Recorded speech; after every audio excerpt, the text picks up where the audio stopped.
Love you much అంటే నువ్వు పూసల ముగ్గురు దాని గొప్ప తీసి చూడడానికి అలాగే ఉందా? అలా అనకండి రా. యాక్చువల్గా యాంకరింగ్ ఉంటది కాబట్టి పూసలు అమ్ముకోవడానికి వెళ్ళిపోతాం. నువ్వు పూసలు కాదు, ఇంత అందంగా ఉంటే పువ్వులు అమ్ముకున్నా మా వాళ్ళు కొంటారు. పువ్వులు కొట్టు పెట్టిస్తారా మీరు నాకు? పువ్వులు కొట్టు పెట్టారంటే మా అమ్మడం ఉండదు, మన ఇద్దరం పువ్వుల్లో.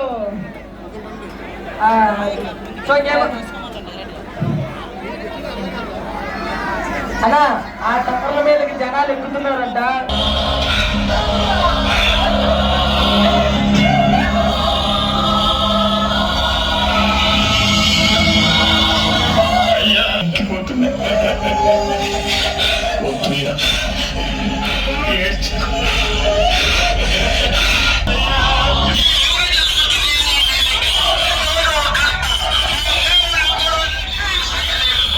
అతని వినయ వికృతాండవాన్ని ఆపగల శక్తి ఒక్క అమ్మవారికే ఉంది.